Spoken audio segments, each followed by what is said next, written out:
నమస్తే, నా పేరు పద్మారెడ్డి. ఈరోజు ముందుగా తెలంగాణలోని బోనాల పండుగ గురించి తెలుసుకునే ప్రయత్నం చేద్దాం. ఘనంగా ప్రారంభమైన ఆషాఢ బోనాలు భక్తజన సందోహంగా గోల్కొండ కోట. తెలంగాణ సాంస్కృతిక వైభవానికి అద్దం పట్టే ఆషాఢ బోనాల ఉత్సవాలు ఘనంగా ప్రారంభమయ్యాయి. గోల్కొండ కోటలో కొలువుదీరిన శ్రీ జగదాంబ అమ్మవారికి 11 బోనాలతో కుమ్మర్లు తొలిబానం సమర్పించారు. రాష్ట్ర ప్రభుత్వం తరపున లంగర్ హౌస్ నుంచి బంగారు బోనం ఊరేగింపుగా బయలుదేరింది. మంత్రులు పొన్నం ప్రభాకర్, కొండా సురేఖ అమ్మవారికి పట్టు వస్త్రాలు సమర్పించనున్నారు.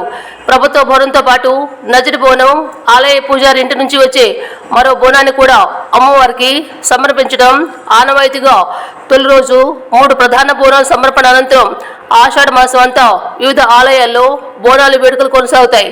బోనాల వేడుకలతో గోల్కొండ పరిసర ప్రాంతాలు భక్తజన సందోహంగా మారాయి.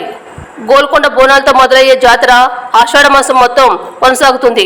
ప్రతి ఆదివారం ఒక్కొక్క ప్రాంతంలో అమ్మవారికి ఘనంగా బోనాలు సమర్పిస్తూ భక్తులు వేడుకలు నిర్వహిస్తారు.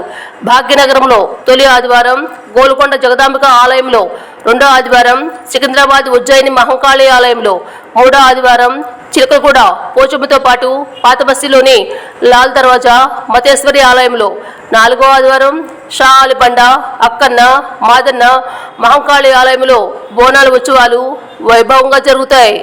సీఎం రేవంత్ శుభాకాంక్షలు.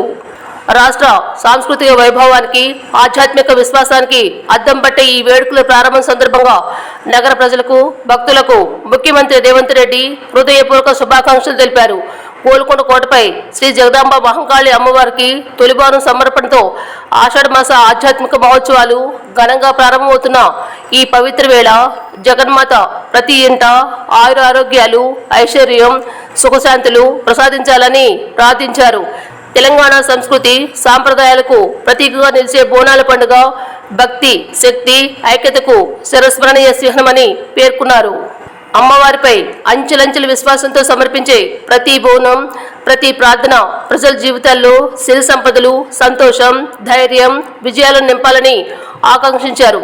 శ్రీ జగదాంబ మహంకాళి అమ్మవారి అనుగ్రహం సకల ప్రజలపై ఎల్లప్పుడూ ఉండాలని కోరుకుంటూ తెలంగాణ ముఖ్యమంత్రి రేవంత్ రెడ్డి గారు ప్రజలందరికీ బోనాల పండుగ శుభాకాంక్షలు తెలియజేశారు.